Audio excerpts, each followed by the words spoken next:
तो आज का टॉपिक आपका साइटोकाइनिन।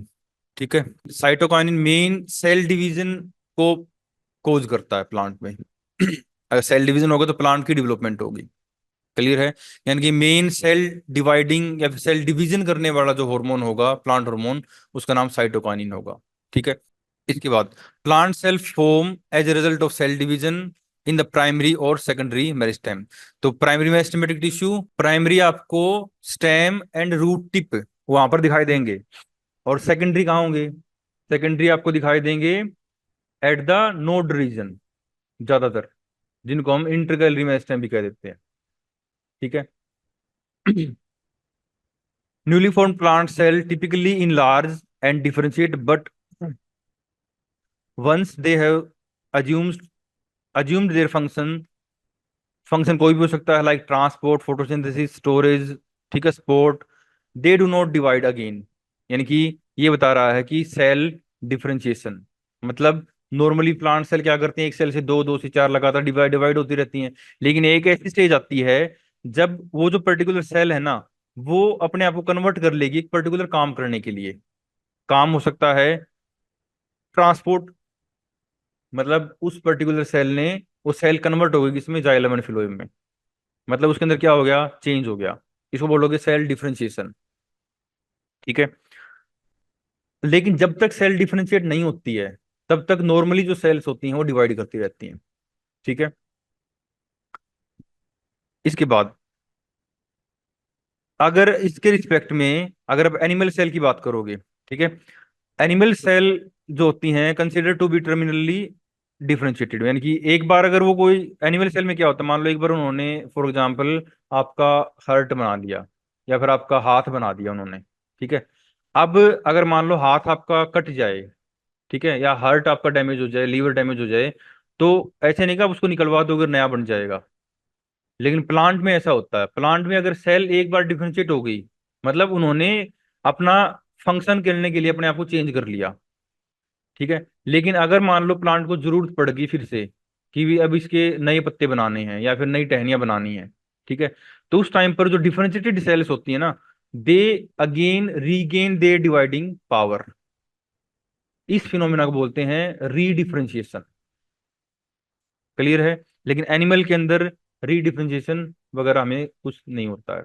एनिमल में अगर एक बार कोई टिश्यू डैमेज हो गया, वो हो गया फिर। छो, छोड़ के स्टेम सेल्स को, सुना होगा आपने स्टेम सेल्स। ठीक है। तो स्टेम सेल्स के पास पावर होती है कि वो पर्टिकुलर ऑर्गन को बना सकती है।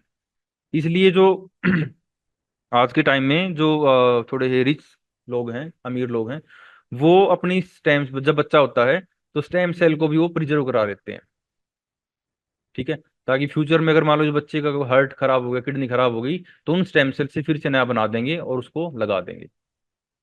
ठीक है। तो again animal cell is only superficial, almost every type of the plant cell retain its nucleus at the maturity पर। यानी कि छोड़ के कुछ एक सेल्स को, ठीक है, लगभग सारी सारी जो प्लांट सेल्स होती हैं वो अपना जो न्यूक्लियस है वो रिटेन करके रखती हैं। Tracheids and vessels and sieve tube elements. ठीक है, बताया था मैंने आपको, क्योंकि वो ट्यूबुलर हो जाती है, अपना न्यूक्लियस उनका खत्म हो जाता है। तो वो सेल एक बार अगर डिफरेंशिएट हो गई ना, उनके अंदर डिवाइडिंग पावर नहीं आएगी फिर से। क्लियर है। तो this property come into the play during the process the wound healing and leaf abscission में। तो लीफ अब्सेशन होता है लीफ का नीचे गिर जाना, या फिर वाउंड हीलिंग तो सिंपल आप समझते ही हो, अगर कोई प्लांट को आपने डैमेज कर दिया तो उस टाइम बाद ऑटोमेटिक ठीक हो जाता है। तो जो ठीक हो रहा है इसका मतलब ये है कि वहां पर जो सेल्स हैं दे स्टार्ट डिवाइडिंग अगेन। ठीक है ना, मान लो अपने स्टेम है, आपने कुल्हाड़ी से थोड़ा काट दिया उसको, आप 20-25 एक महीने बाद देखोगे ना, प्लांट अपने आप को ठीक कर रहा होता है। ठीक है। इसके बाद तो जो totipotent nature of the plant cell, ये थोड़ा हम आपको इसलिए बता रहे हैं क्योंकि हम पढ़ रहे हैं सेल डिवीजन एक्चुअली। क्योंकि साइटोकाइनिन जो प्लांट हार्मोन हमारा, वो सेल डिवीजन करता है। इसलिए आपको थोड़ा बहुत पता होना चाहिए कि सेल डिवीजन जो फिनोमिना है वो किस तरीके से काम करता है प्लांट में और एनिमल के अंदर। इसलिए बातें मैं आपको बता रहा हूँ। ठीक है। Under some circumstances mature differentiated plant cell में रिज्यूम देयर डिवीजन। मैंने बताया था they start dividing again. Abscission zone at the base of leaf petiole is a region where the mature parenchyma cell begins to divide again after a period of mitotic inactivity, forming a layer with relatively weak cell wall where the abscission is occur. देखो, अब्सेशन एक phenomena होता है जब एक, ये मान लो एक branch हमारी यहाँ पे बना रहा हूँ मैं, ठीक है, ब्रांच है, इसके ऊपर मान लो पत्ता लगा हुआ है, ये इस तरीके से लीफ है, ये लगी हुई है, ठीक है। अब जब लीफ डिटैच होगी तो क्या होगा, आपने एक टूटा हुआ पत्ता देखा होगा, पीपल का तो देखा होगा सभी ने। वो कैसे टूटता है, जब टूटा हुआ गिर टूट जाएगा ना, तो आपको ये ऐसे दिखाई देगा। मतलब इसका जो ये पेटियोल है ये साथ में आता है, और जब ये पेट्यूल साथ में आएगा तो पेट्यूल कहाँ लगा हुआ है, स्टेम के ऊपर लगा हुआ है। तो जब ये उससे हटता है तो वहां पर एक छोटा सा बाउंड कर देता है, मतलब इतना छोटा होता है कि अगर वो ओपन रहे, मतलब उसको अपने प्लांट ने अगर उसको हील ना करे, तो क्या होगा, वहां पर जो बैक्टीरिया हैं, फंजाई वगैरह हैं, वो एंटर कर जाएंगे प्लांट में, प्लांट को इन्फेक्टेड कर देंगी, मतलब प्लांट के अंदर डिजीज आ जाएंगी because of that micro organisms. तो प्लांट क्या करता है, इस पर्टिकुलर रीजन को वापिस बंद कर देता है, और इसको बंद करने के लिए जो सेल्स होंगी वहां पर, वो होंगी नॉर्मल पैरेन्काइमेटस सेल्स, जो नॉर्मली डिवाइड नहीं होती हैं, क्योंकि स्टेम बनी है, इन्होंने जो सेल है डिवाइड डिवीजन हुआ, उन्होंने सेल बना लिए, मतलब देखो, जब एक नॉर्मल सेल है, ठीक है, इसके अंदर डिवीजन होगा, मान लो इस तरीके से एक से दो बनी, दो से चार, लगातार ये कि आप कितनी बना लो चाहे, एक स्टेज ऐसी आएगी जब ये सेल है ना प्लांट के अंदर, ये अपना अपना जो रोल है वो करना स्टार्ट कर देती है। रोल मतलब फंक्शन। अब मान लो ये ग्रुप ऑफ सेल है इस तरीके से, ठीक है। अब जब प्लांट के अंदर डिफरेंशिएशन होता है, तो जो बाहर वाली सेल्स होंगी सारी सारी, वो क्या बनाएंगी, एपिडर्मिस बना लेंगी, मतलब they lose their dividing capacity and form a single layer, ठीक है, layer, that layer name is epidermis. उसके नीचे जो सेल्स होंगी, they again lose their dividing capacity and form some storage cells name as parenchymatous cells या फिर cortex sales, ठीक है। उसके बाद उसके नीचे आप कह सकते हो हमारा एंडोडर्मिस, पेरिसाइकल, और उसके नीचे बीच में सेंटर में जाइलम फिलोएम बन जाएंगे। तो बाहर एपिडर्मिस होती है, उसके नीचे कोर्टेक्स होता है। तो ये जो चीजें बनती हैं सारी सारी जो लेयर बनती हैं, इसका मतलब है कि यहाँ पर जो सेल थी ना, जो पहले लगातार डिवाइड हो रही थी, अब वो डिवाइड करना छोड़ दिया उन्होंने। वो केवल अपना जो प्लांट की नीड के अकॉर्डिंग उन्होंने अपना जो रूप है वो बदल लिया है, अब वो पर्टिकुलर फंक्शन कर रही हैं। लेकिन जैसे ही प्लांट को नीड पड़ती है, वो सेल फिर से अपने डिवाइडिंग कैपेसिटी को रिटेन कर लेती हैं और डिवाइड होनी स्टार्ट हो जाती हैं, ठीक है।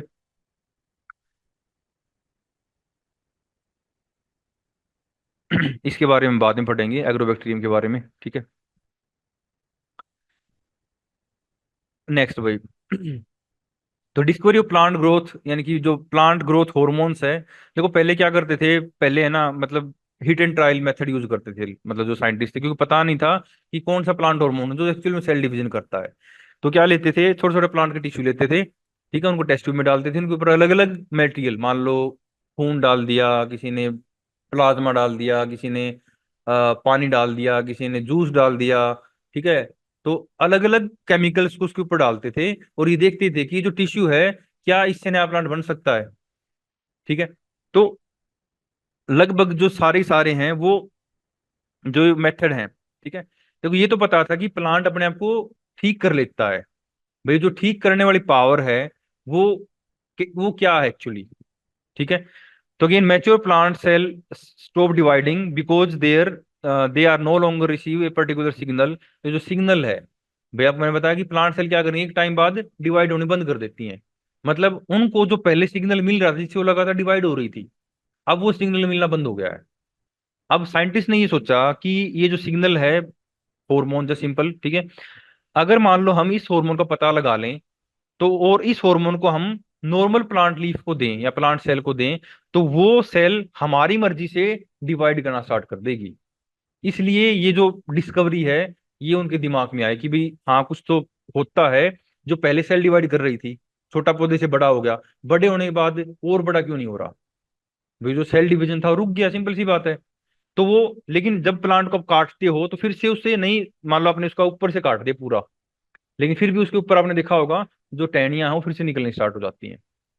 लेकिन जब तक वो आपने नहीं काटा था तब तो ग्रोथ उसकी रुक गई थी, देखा होगा आपने ये। तो ये जो कंसेप्ट है, इसकी वजह से एक क्यूरियोसिटी डेवलप हो गई कि भी क्या चीज है जो लगातार, मतलब जब भी प्लांट को जरूरत होती है वो चीज बनती है, और वो सेल डिवीजन को एक्टिवेट कर देती है। क्लियर है।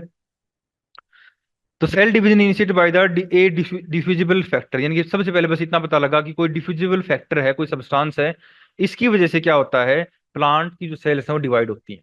ठीक है।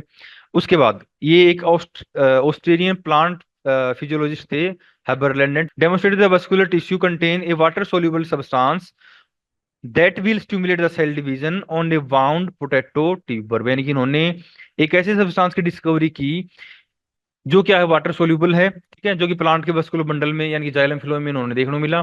और ये क्या करता है, ये अगर वो पोटैटो में वाउंड हुआ है, घाव हो गया है, उसको ठीक कर रहा है। ठीक है।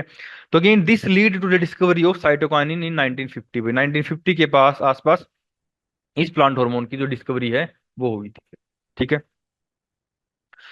इससे पहले अगर मान लो जो अटेम्प्ट है, जो मैंने बताया ना अलग अलग साइंटिस्ट ट्राई करते थे, तो इससे पहले 1930 है, 34 है, तो ये अलग अलग साइंटिस्ट यूज करते थे, like tomato roots can be grown indefinitely in a simple nutrient medium containing only sucrose, mineral salts and few vitamins and no added hormones। तो अगेन अकॉर्डिंग टू वाइट, या फिर आप कह सकते हो अकॉर्डिंग टू फिलिप वाइट, पूरा नाम इसका, ठीक है, इसने बताया कि जो टोमेटो की रूट्स होती है ना, अगर आप इनको सुक्रोज में और कुछ मिनरल्स और कुछ विटामिन का एक सैंपल बनाओ, सॉल्यूशन बनाओ, उसमें टोमेटो की रूट डाल दो, रूट लगातार बढ़ती रहेंगी बिना किसी हॉर्मोन्स के।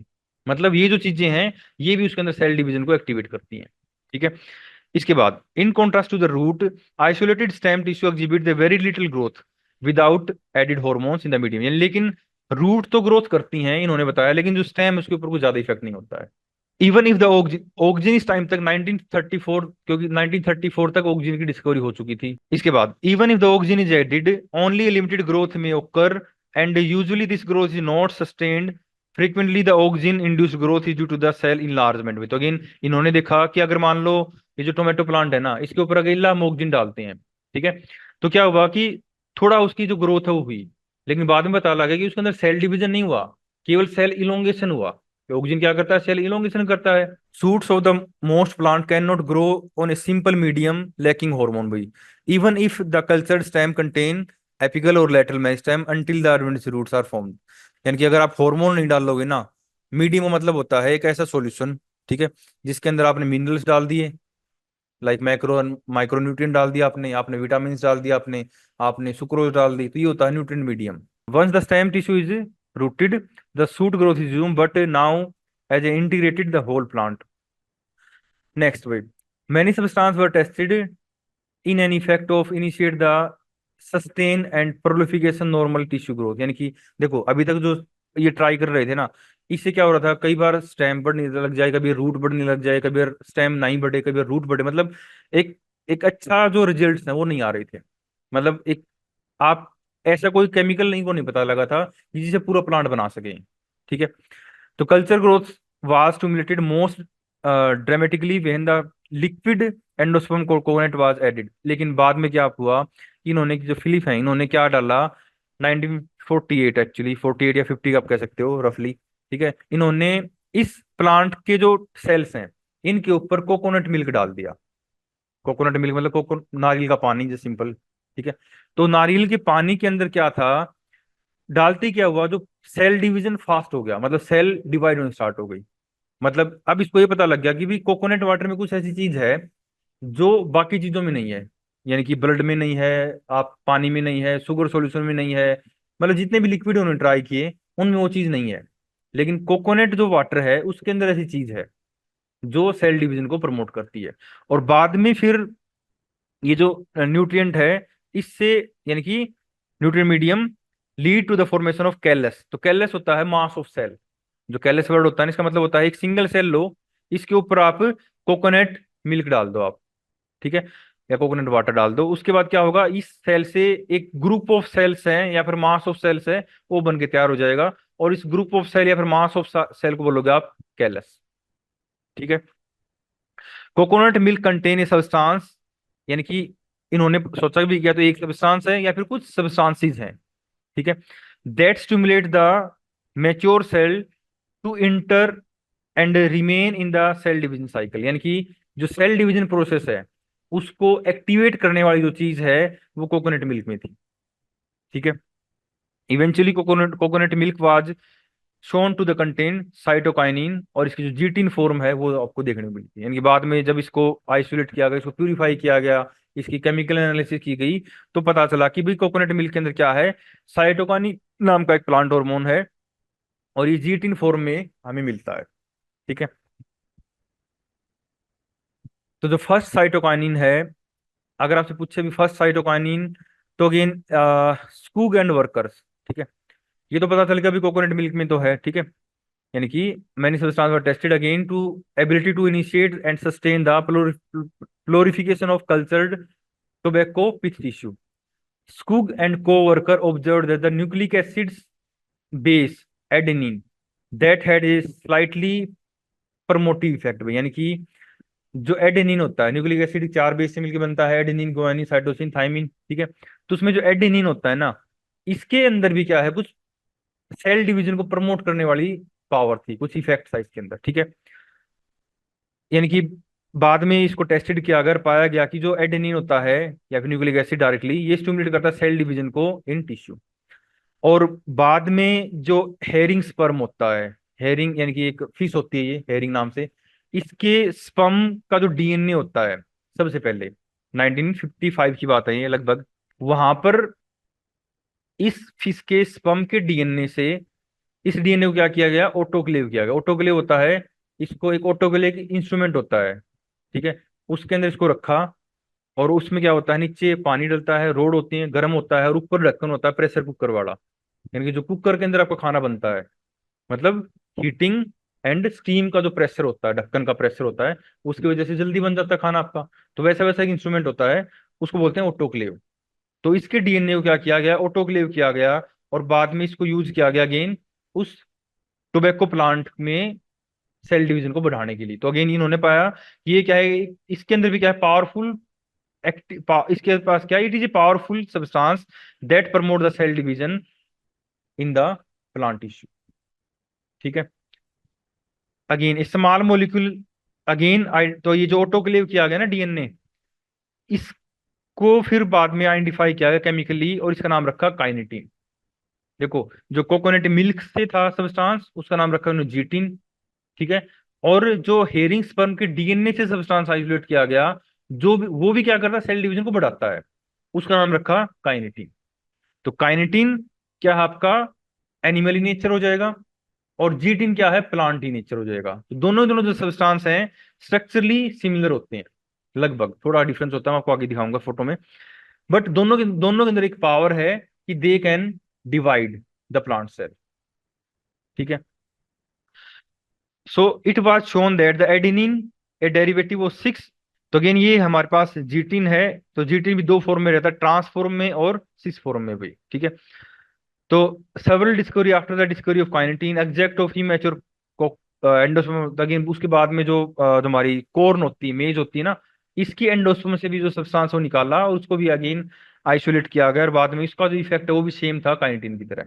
यानी कि एंडोस्पर्म में कुछ ऐसी चीज होती है, चाहे कोकोनट एंडोस्पर्म हो, चाहे मेज एंडोस्पर्म हो, वो क्या करती है, वो सेल डिवीजन को बढ़ाती है।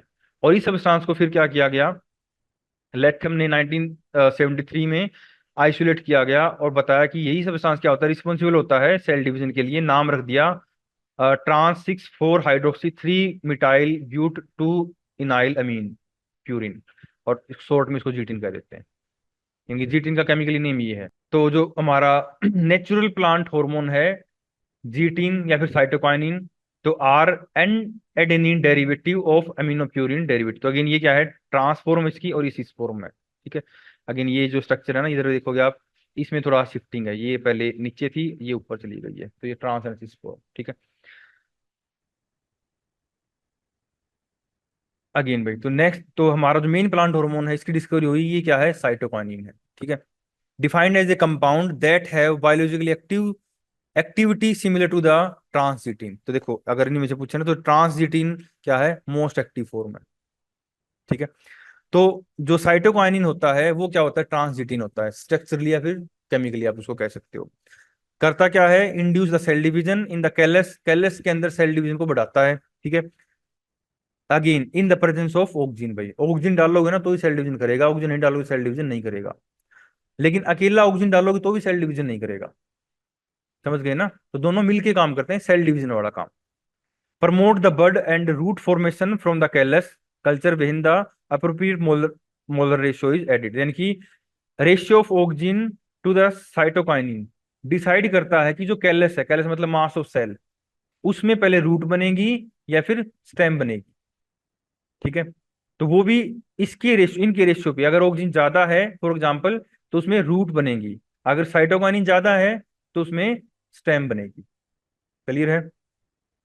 Again, cytokinin delay the senescence in the leaf, leaf के अंदर सेनेसेंस को डिले करता है, यानी कि पत्तों को मरने से बचाता है। जब तक लेवल ऑफ साइटोकाइनिन लीफ के अंदर ज्यादा रहेगा, और ये आपको ज्यादा देखने को मिलता है खासकर डेवलपिंग लीफ के अंदर, वहां पर आपको ऑक्सीजन और साइटोकाइनिन का लेवल, जो डेवलपिंग या फिर यंग लीफ है उनके अंदर आपको इसका लेवल ज्यादा दिखाई देगा।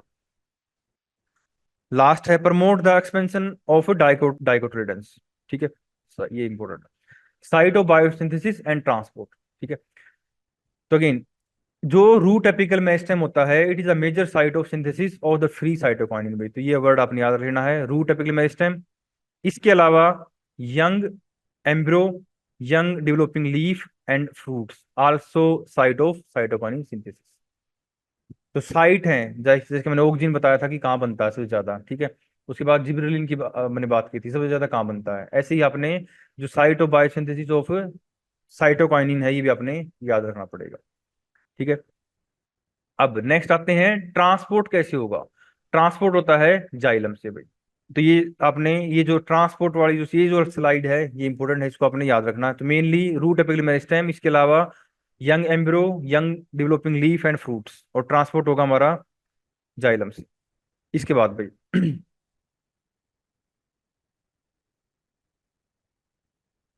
नेक्स्ट आते हैं बायोसिंथेसिस, कि ये बनता कैसे है। ठीक है? तो ये बनता है, इसका जो प्रीकर्सर रहेगा वो होता है हमारा एटीपी एक्चुअली, यानी कि ये जो साइटोकाइनिन है ये एटीपी या फिर एडीपी से बनता है।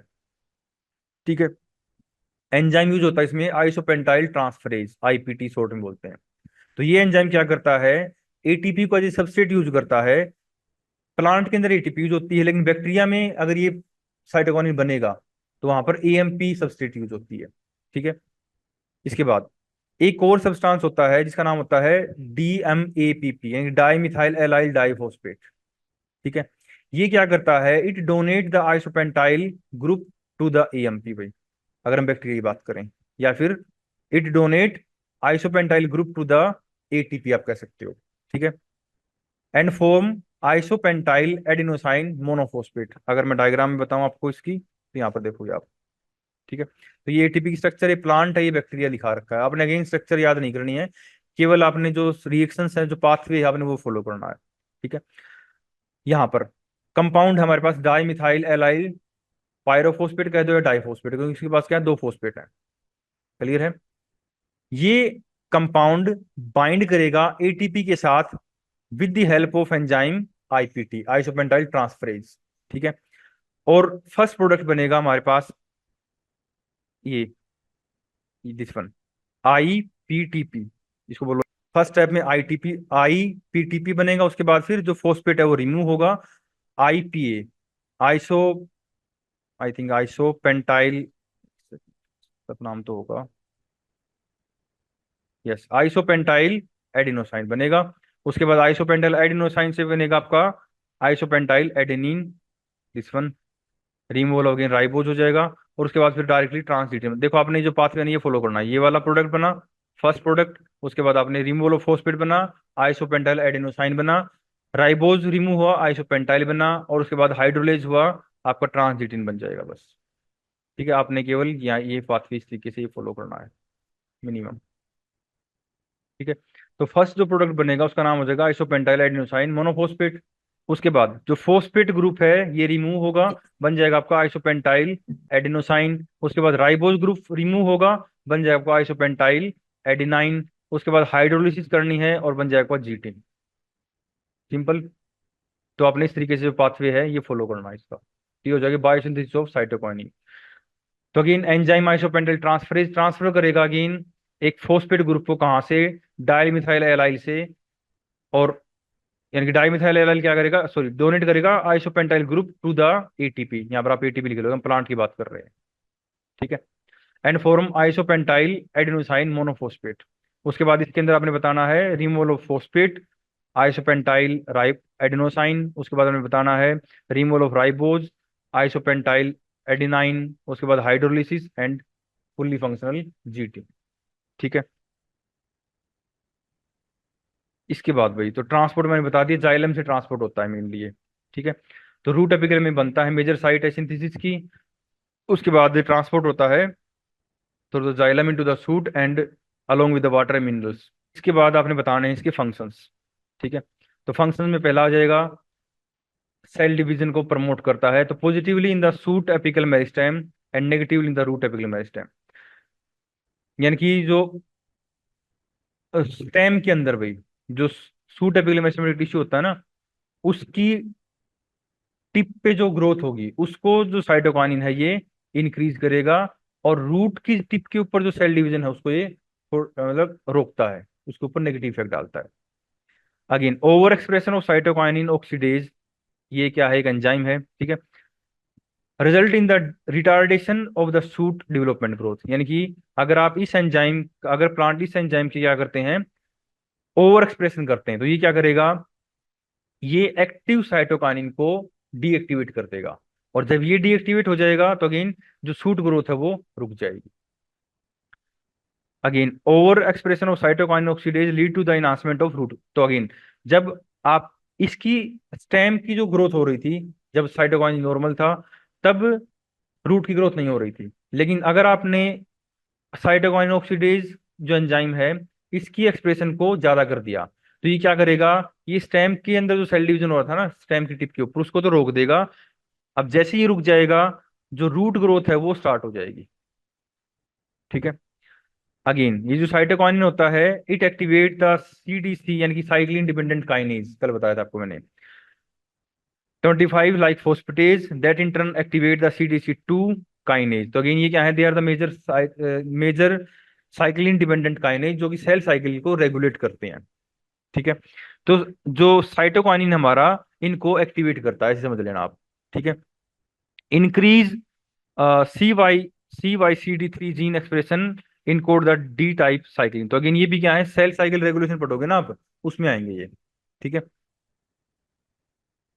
इसके बाद involve in the formation and maintenance and growth of the shoot apical meristem, cytokinin are positively regulator of the cell division in the both in the shoot apical meristem and negatively regulate the in the root apical meristem। तो ये point आपने याद रखना है।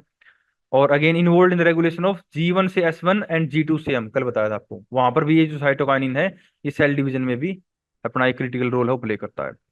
Next function इसका, it cause senescence in the delay senescence in the leaf, बताया था मैंने, कुछ पत्तों को गिरने से रोकता है। ठीक है। Apical dominance, inhibit the apical dominance and stimulate the growth of lateral buds भाई। Next stimulate the shoot initiations from the bud और बड फॉर्मेशन। तो सेनेसेंस एक फिनोमिना होता है जिसके अंदर क्या होता है कि नॉर्मली प्लांट की डेथ होने से पहले की जो स्टेज होती है ना, यानी कि it is genetically programmed ageing process leads to the plant death, तो इसको बोलते हैं सेनेसेंस। ठीक है। और सेनेसेंस साइटोकाइनिन क्या करता है, cause delay in the leaf senescence और act as a probably by the mobilizing the nutrient. Mainly काम क्या करता है, न्यूट्रिएंट को मोबिलाइज करता है ये। ठीक है।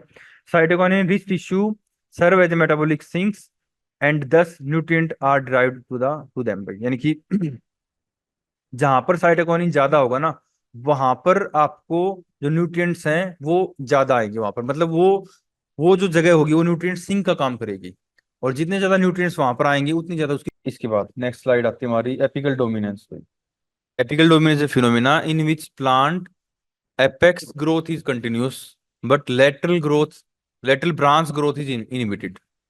So this phenomena is known as apical dominance and mainly caused by the oak gene। ठीक है। लेकिन यहाँ पर क्या है, अगर आप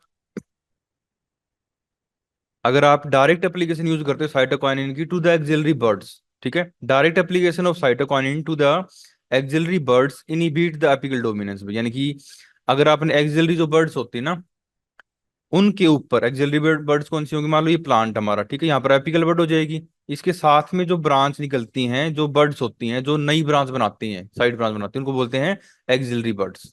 ठीक है। अगर इनके ऊपर आप डायरेक्टली साइटोकिनिन को अप्लाई करते हो एक्सटर्नली, ठीक है, ये क्या करेंगे, inhibit the apical dominance and stimulate the growth of lateral birds. अब इनके ऊपर आपने क्या किया है, एक्स्ट्रा साइटोकिनिन की स्प्रे कर दी यहाँ पर। तो हालांकि आपने टिप को रिमूव नहीं किया है, लेकिन यहाँ पर आपने अगर लेवल ऑफ साइटोकिनिन इंक्रीज कर दिया, तो क्या हो जाएगा, यहाँ पर सेल डिवीजन बढ़ेगा और इनकी ग्रोथ स्टार्ट हो जाएगी। और जहां पर साइटोकिनिन ज्यादा होगा, वहां पर उसकी तरफ जो न्यूट्रिएंट्स हैं वापस रिलोकलाइज होना स्टार्ट हो जाएंगे। ठीक है। तो एपिकल वाले टिश्यू में, जो एपिकल वाले रीजन में जो न्यूट्रिएंट्स थे ना, वो नीचे की तरफ मूव करेंगे, और उसकी वजह से क्या होगा, इसकी जो लेटरल ब्रांच है, इनकी ग्रोथ है वो स्टार्ट हो जाएगी। लेकिन अगर आप नेचुरली नहीं करोगे, यानी कि साइटोकिनिन को अगर अप्लाई नहीं करते हो, तो क्या होता है कि जो प्लांट है वो लगातार ऊपर की तरफ लगातार बढ़ता रहता है, उसकी जो टिप है वो लगातार ग्रो करती रहती है, और साइड जो ब्रांच है वो नहीं निकलती है। तो ये जो टिप की लगातार ग्रोथ मेंटेन रहती है, ये रहती है ऑक्सिन की वजह से। ठीक है। तो यहाँ पर आपने बताना है कि एपिकल डोमिनेंस में साइटोकिनिन का क्या रोल है। यहाँ तक कोई डाउट है किसी को? इसके बाद साइटोकिनिन इनहिबिट, ये एक जीन होता है BRC1 जीन, अगर याद रहे तो कर लेना, नहीं तो कोई बात नहीं। ठीक है। ये हमने ऑक्सिन में पढ़ा था वैसे। ठीक है। Inhibit the BRC1 gene action and prevent the auxin induced strigolactone biosynthesis. तो अगेन ये जो स्टिगोलेक्टोन होता है ना, ये क्या करता है, ये एपिकल डोमिनेंस को मेंटेन करके रखता है। यानी ये क्या है, एक प्रोडक्ट है किसका, BRC1 जीन का। तो बी जीन जब क्या होंगे, ट्रांसक्रिप्शन होगी और ट्रांसलेशन हो, तो क्या बनेगा, प्रोटीन बनेगा। तो जो प्रोटीन का नाम है आपका स्टिगोलेक्टोन। तो जब तक ये बनता रहेगा एपिकल डोमिनेंस में, तब तक एपिकल डोमिनेंस मेंटेन रहेगी, प्लांट की ग्रोथ केवल ऊपर की तरफ रहेगी, साइड ब्रांचों में ग्रोथ नहीं होगी। लेकिन अगर, तो जब आप एक्स्ट्रा साइटोकिनिन डालते हो, तो वो क्या करेगा, वो इस BRC1 जीन को इनहिबिट कर देता है। तो अगर ये जीन इनहिबिट हो गया, तो obvious सी बात है स्टिगोलेक्टोन नहीं बनेगा। जब ये नहीं बनेगा, तो एपिकल डोमिनेंस मेंटेन नहीं रहेगी। और जब एपिकल डोमिनेंस मेंटेन नहीं रहेगी, तो जो साइड ब्रांच है, लेटरल जो ब्रांच होती है हमारी, उनकी ग्रोथ स्टार्ट हो जाएगी। क्लियर है ये? इसके बाद नेक्स्ट आते हैं मोर्फोजेनेसिस पे। ठीक है। तो मोर्फोजेनेसिस होता है मोर्फोलॉजी को बनाना, मतलब प्लांट की मोर्फोलॉजी को डिसाइड करना। तो अगेन, ये कल भी मैंने बताया था कि जो कैलस होता है हमारा, कौन बताएगा what is callus? Mass of cell, right. तो कैलस के अंदर अगर आप ratio of cytokinin to the auxin change करते हो, तो उस कैलस में आइदर रूट बनेगी या फिर उसमें सूट बनेगी। तो अगेन, यानी कि cytokinin and auxin stimulate the morphogenesis. Clear है? अगेन, अगर ऑक्सिन का रेशियो क्या रहेगा, ज्यादा रहेगा as compare to ratio of to the cytokinin, तो क्या होगा, रूट बनेगी। यानी कि ऑक्सिन अगर ज्यादा है तो रूट बनेगी। ठीक है। और अगर cytokinin to the auxin ratio ज्यादा है, मतलब साइटोकिनिन ज्यादा है इस बार और ऑक्सिन का रेशियो कम है, समझ गए ना? ये जो वर्ड लिखा ना, ratio of cytokinin to the auxin is high, इसका मतलब है कि साइटोकिनिन हाई है, ऑक्सिन लो है। इस केस में ये जो कैलस है, क्या बनाएगा, ये रूट बनाए, सॉरी सूट बनाएगा। क्लियर है? तो आपने ये जो स्लाइड है, ये इस साइटोकिनिन के फंक्शन के regarding one of the most important slide है। आपको इन दोनों का जो रेशियो है, ये आना चाहिए, आपको समझ में आना चाहिए कि भाई कैलस में अगर आप ऑक्सीजन ज्यादा डालोगे एज कंपेयर टू साइटोसिन, देखो डालने दोनों ही है, लेकिन उनकी जो अमाउंट रहेगी, कंसेंट्रेशन रहेगी, वो कम ज्यादा करनी है आपने। ऑक्सीजन ज्यादा डाल दिया तो रूट बनाएगा, ठीक है, साइटोकिनिन ज्यादा डाल दिया तो सूट बनाएगा। क्लियर है? और अगर आपने इनको इक्वल रख दिया दोनों को, तो यहां पर क्या होगा, जो प्लोरिफिकेशन है ये अनडिफरेंशिएटेड, ना ही तो उसमें रूट बनेगी ना ही सूट बनेगी, मतलब एक एक जो सेल डिवीजन है वो लगातार होता रहेगा, और एक अनऑर्गेनाइज स्ट्रक्चर है वो बन के तैयार हो जाएगी। ठीक है। नेक्स्ट आते हैं, नेक्स्ट फंक्शन है साइटोकिनिन का इन द क्लोरोप्लास्ट मैच्योरेशन में, यानी कि जो क्लोरोप्लास्ट होते हैं उनके मैच्योरेशन में भी जो साइटोकिनिन है। तो इन cytokinin promote the conversion of etioplast, देखो इटियोप्लास्ट एक स्ट्रक्चर होती है, क्लोरोप्लास्ट से बनने की पहले स्टेज होती है, उसको बोलते हैं इटियोप्लास्ट, यानी कि इमेच्योर क्लोरोप्लास्ट आप कह सकते हो, जो सिंपल, यानी कि इटियोप्लास्ट के अंदर कलर नहीं होते हैं, जो सिंपल। तो जो नॉन कलरिंग स्ट्रक्चर होती है उसको बोलते हैं इटियोप्लास्ट। ये आपको देखने को मिलेंगे जब प्लांट की कोलियोप्टाइल की ग्रोथ होती है। तो उस टाइम पर अगर आप उसको अंधेरे में रखोगे, लाइट में नहीं डालोगे, तो क्या होगा, उसके अंदर इटियोप्लास्ट ज्यादा रहेंगे। ठीक है। तो इटियोप्लास्ट का जो कन्वर्जन है क्लोरोप्लास्ट में, why the stimulation of chlorophyll synthesis, तो अगेन इटियोप्लास्ट में क्या होगा, क्लोरोफिल बनेगा, और क्लोरोफिल बनते ही जो इटियोप्लास्ट है वो आपके क्लोरोप्लास्ट में कन्वर्ट हो जाएंगे, और ये जो कन्वर्जन है इसको साइटोकाइनिन प्रमोट करता है। ठीक है। ओके। तो ये वैसे मैंने को बता दिया था कि जो डार्क ग्रोन सीडलिंग होती है ना, इनको इटियोलिटिड बोला जाता है, कई बार बता लिया मैंने आपको ये। ठीक है। और अगर आप सीडलिंग को अंधेरे में ग्रो करोगे ना, तो क्या होगा कि उसके अंदर क्लोरोफिल नहीं बनेगा। ठीक है। वो उनको बोलोगे इटियोलिटेड सीडलिंग्स। जो जर्मिनेटेड सीड्स होते हैं उनको सीडलिंग बोला जाता है। अगर आप उनको अंधेरे में ग्रो कर रहे हो तो बोलोगे इटियोलेटेड सीडलिंग्स, यानी कि अंधेरे में ग्रो की हुई सीडलिंग्स, जो आपको नॉर्मली जिनकी हाइट ज्यादा होगी और क्लोरोफिल में नहीं बनेगा। ठीक है। When seedling germinate in the light, chloroplast mature directly from the protoplast present in the embryo भाई। ठीक है। तो अगेन अगर लाइट में ग्रो करते हैं तो यहाँ पर जो क्लोरोप्लास्ट है ये डायरेक्टली मैच्योर हो जाता है, लाइट की इफेक्ट से कह सकते हो। लेकिन अगर आप इसको अंधेरे में ग्रो करते हो सीडलिंग्स को, डार्क में, जिसको आप बोलते हो यूटिलिटी प्लांट्स, ठीक है, तो वहां पर अगर आप एक्स्ट्रा साइटोकाइनिन अप्लाई करते हो ना, तो वो जो इटियोप्लास्ट थे वो क्लोरोप्लास्ट में कन्वर्ट हो जाएंगे, इवन इन द डार्क, यानी विदाउट सनलाइट वो कन्वर्ट हो जाएंगे। तो ये जो विदाउट सनलाइट कन्वर्जन है या फिर मैच्योरेशन है, ये यहाँ पर क्लोरोप्लास्ट का जो है वो साइटोकाइनिन इसको परफॉर्म कराता है। तो अगेन क्लोरोप्लास्ट में नहीं, conversion of etioplast to the chloroplast by the stimulating the chlorophyll synthesis in the etiolated seedling. तो इटियोलेटेड सीडलिंग की बात कर रहे हैं यहाँ पर, यानी कि जो सीडलिंग अंधेरे में ग्रो कर रहे हैं इनको, इनके अंदर इटियोप्लास्ट को क्लोरोप्लास्ट में कन्वर्ट करेगा कौन, साइटोकाइनिन। क्लियर है। ये थोड़ी फोटो है बट ये थोड़ा छोटा दिखा रखा है। ठीक है। नेक्स्ट फंक्शन आता है इसका, promote the cell expansion in the leaf and cotyledons भाई। यानी कोटलेडन्स के अंदर जो सेल को एक्सपेंड करता है, मतलब कि देखिए ऑक्जिन करता है, सेल एक्सपेंशन इलोंगेशन करता है, वैसे ही काम साइटोकाइनेसिस भी परफॉर्म करता है। ठीक है।